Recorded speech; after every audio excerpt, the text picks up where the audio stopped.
Hey guys, Jason here. Welcome to another episode of Driver's Paddock. Today we're at the legendary Canadian Tire Motorsports Park, and no, we're not at the Grand Prix track, and no, we're not at the Drivers Development track, which must mean we are at the karting track.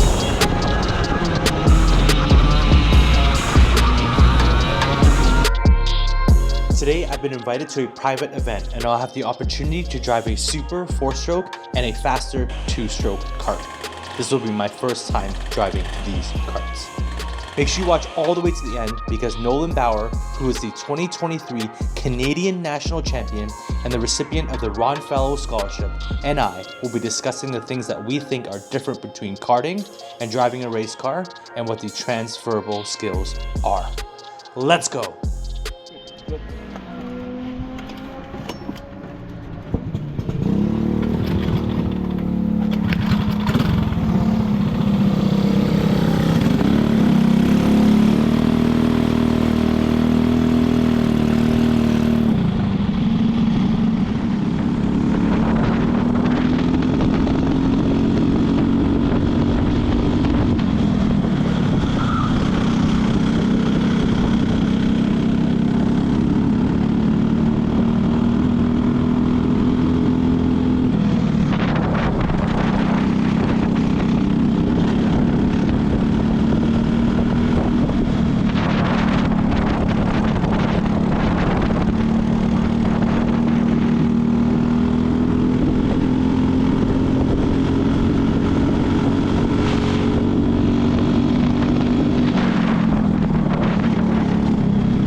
So everybody, it's an absolutely beautiful day, and I just got out of the four-stroke, and first session we did 110. Second session we got into the 107s, 106s, and just a great time battling some of my friends, but really picking up the pace. But we don't have much time left. It's time for me to hop into the two-stroke. And apparently that's going to be much faster. And a treat here today, we have Nolan Bower, actually, who is the 2023 Canadian national champion. He's also the winner of the Ron Fellows scholarship, and so he's going to be transitioning hopefully to F4, but he is going to hop into the two-stroke to really show me how it's done. We're going to review a bit of footage to see how fast I can actually go. So I do only get one session in two-stroke, so let's go.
So everybody, I just got out of the two-stroke, and it is so much faster. The fastest time I was able to do, there's a two-stroke going by right now. The fastest time I was able to do was a 1 minute and 2 seconds, and I did that 4 times, basically back to back to back. And I need a lot of work. I need a lot more seat time to really find the time. but at least I'm consistent, right? At least I'm consistent. The fastest time I was able to do in the 4-stroke was a 107, almost a 106. But now it's time to see how a pro does it. We're handing over the kart to Nolan Bower, who is again the 2023 Canadian National Champion, the winner of the Ron Fellows Scholarship. Let's see how a professional does it. And at the end, we'll sit down with him, we'll chat with him to see what he thinks the differences between driving a kart and driving a race car or road car on the track are. Let's see how he does it.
So everybody, I'm here with Nolan Bower, and he just drove this car. He drove the wheels off of it. What was your time? A 56? I did a 58.6. 58.6. Yeah. And what is the record in one of these cars?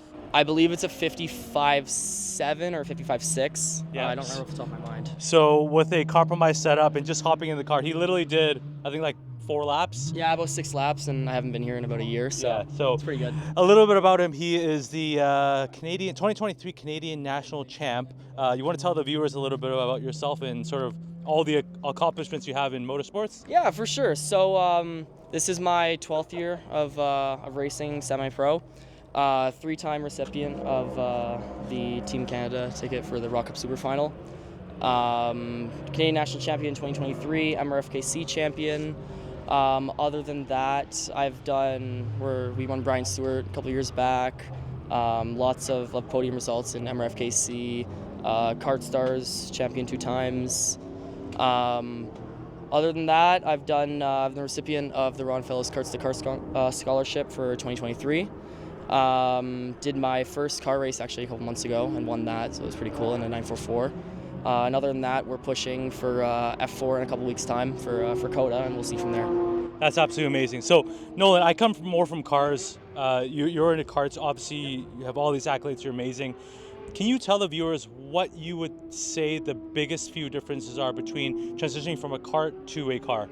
Yeah, so for sure. The biggest thing that I've noticed driving from kart to car is the suspension, the load. You know, with a go-kart, you don't have suspension, so everything works off of the weight balance. You know, as you hit the brakes, the weight goes forward naturally.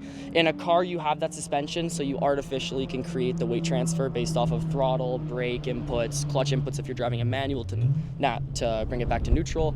So that's the biggest thing that I've noticed driving from kart to car that I had to adjust for. Also, for me, because I come out of single speed, where it's just the rear axle braking compared to shifter, where it's all front and back, is four tire braking. So as you hit the brakes, in a car, you can drive it into the corner more on the brake, where in a kart, if you try to do that, you're going to lock the rear and spin it. So that's the biggest thing I've noticed in changes, and obviously the price difference. You know, if you wreck a car, it's going to cost a lot more. But other than that, just taking your time in a car, everything happens a lot slower, so you kind of have to bring your head back and relax and really, really acknowledge what's going on in the car. Other than that, at the end of the day, it's an engine, an axle, it's all the same. But yeah, that's the biggest things I've noticed. It's just patience, suspension, and the braking. So you would say that all the skills from karting are all transferable to driving a car. 100%, absolutely. I still firmly believe that getting in a go-kart when you're young, you're early, you're first developing, it's the best thing you can do in your longevity for motorsports. At the end of the day, it's the grassroots, right? I mean, this is where most of the really top guys, you know, Schumacher, Senna, Lewis Hamilton, Nico Rosberg, you know, all these world champions, Max Verstappen, Lando Norris, Leclerc, even. I mean, they all start in go-karting, so that's really where I think you need to start, build up those fundamentals, and then you can work forward in progression, get to car. Everything happens a lot easier once you know kind of how to drive the go-kart. But other than that, I mean, I've seen lots of drivers come from car too without even driving a go-kart and be really good. It happens. Right. It's different for everybody, right? It comes down to what works for you and what doesn't, right? So if people want to follow you, if people want to support you, where can they find you? Where can they see more footage? Or do you have an Instagram? Do you have some sort of social handles that people can find you? Yeah, so I have a website, nolanbowermotorsports.ca, and I have an Instagram handle. It's Nolan Bower Motorsports, all one word, no spaces. Other than that, those are the social medias I use. I use the threads as well, just Nolan Bower Motorsports. And that's it. I don't use Facebook. Keep it simple, keep it clean. One account, that's it.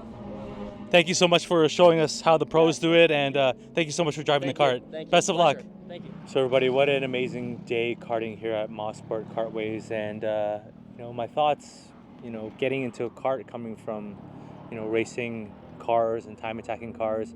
The biggest difference I would say is that, you know, the brakes are very different, right? If you think about it, these karts are rear brake, rear wheel drive, right? And of course, in a car, you could have different drivetrains, but you have brakes on all four corners. And so in a kart, when you brake, you're shifting the weight to the front. And so as you shift the weight to the front, because you're unloading the rear, it's very easy to lock up because you know, you punch the brake, you know, you get that immediate stop, but as you shift the weight forward, you're losing braking capacity, right?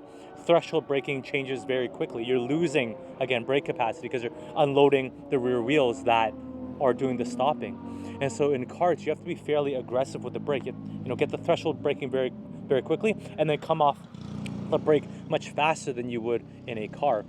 And then about, you know, throwing the car in, getting it to yaw and rotate a little bit, and then keeping the RPMs high so that you can maintain good speed through corners, right? Of course, in a kart, as Nolan said, there's no suspension.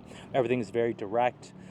In a car, you have suspension, right? The weight transfer happens very slowly, right? And when you get on the brakes, when you get on aggressively, when you hit the threshold braking, as the nose dips down, you're actually gaining braking capacity because you're pushing the front wheels into the ground. And then you can really modulate off the brakes much slower. Everything happens much slower. But as Nolan Bower said, everything is really transferable. Going from, you know, being a Canadian karting champion to now into road cars, he's done very well. And so myself, coming from the other world, other way around, you know, I just need to really calibrate and get more seat time in karts to really try and go faster. But the main takeaway for me is really it's the brakes that are really the factor that I really need to work on. So everybody, thanks so much for coming along with me for this amazing karting day. Hopefully I'll be out here more with these guys, learning from them, being a sponge. You know, thanks so much to Al, who was coaching me today, to John, who was coaching me today, to Lewis, who was coaching me today. Really good time. I hope to be able to go faster and faster and take the skills that I work on and hone in karting and transfer it to cars and vice versa. So everybody, catch you on the next one. Cheers.